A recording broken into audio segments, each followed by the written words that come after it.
साथियों, आप जानते हैं कि आप कौन हो?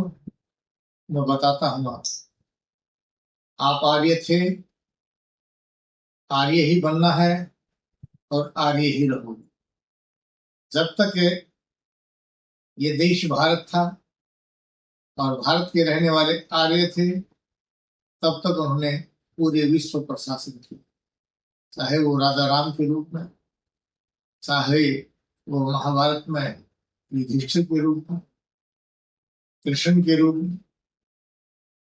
जब जब आप लोगों का आर्यत्व खत्म कर दिया गया, आप लोगों को हिंदू बनाया गया। आर्य का मतलब था सठे साठम समाचारी, दुष्ट के साथ दुष्टता का व्यवहार करना। आर्य का मतलब है अन्याय को न सहन करना, न ही अन्याय करना। लेकिन आपकी इस प्रबल भावना को रघुकुल रीत सदा चली आए, प्राण जाए पर वचन न दे। यह रीति जब तक हमारे यहाँ रही, तब तक आप पूरे विश्व प्रशासन करते थे, जगत गुरु थे और अखंड भारत था।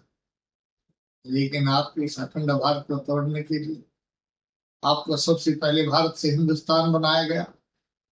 हिंदू उस पर्वत पर जो स्थान बनाया, उसमें रहने वाले लोगों को हिंदू कहा गया।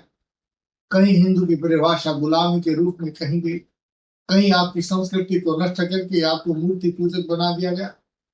जिन मूर्तियों को सामने रख करके हम उसके आचरण को याद करते थे, जिन मूर्तियों को अपने सामने अपने घरों में रख करके हम उनके आचरण के अनुसार व्यवहार करते थे, आपको हिंदू बना करके, आपकी विचारधारा को बदल करके मात्र मंदिरों में स्थापित कर दिया गया।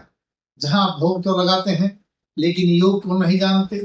आप जहां भोग तो लगाते हैं लेकिन ये नहीं जानते कि इनका महत्व क्या है, क्यों हम इनकी पूजा करते हैं। और देखिए, आपकी मूर्तियों के साथ गलत आचरण किया गया।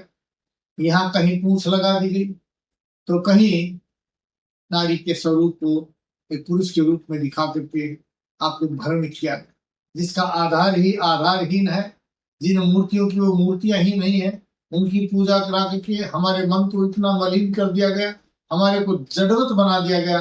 आज इतने जड़ बन गए हैं कि हमें ये भी नहीं पता चलता कि हम घर के लिए क्या करें।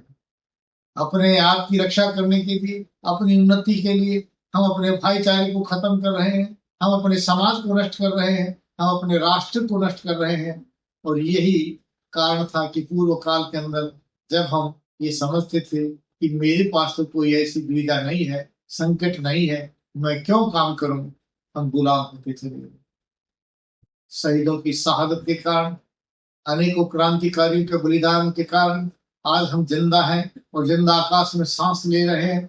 लेकिन पुनः हम गुलाम होने जा रहे हैं, क्योंकि आज तो हमारे पास न विद्या है, न हमारी संस्कृति है, न हमारा शासन है। आज है तो हमारे कुत्सित विचार हैं, घटिया विचार हैं, घटिया शिक्षा है। इनके होते आप कैसे अपनी नैतिकता को बचा सकते हैं, कैसे अपने धर्म को बचा सकते हैं, कैसे अपने राष्ट्र को बचा सकते हैं। अगर आपको इस राष्ट्र को बचाना है तो आर्य बनिए। अगर आपको जगत गुरु बनना है तो भारतवासी बनिए, भारत में रहिए, भारत कहिए। जय भारत, जय भारत।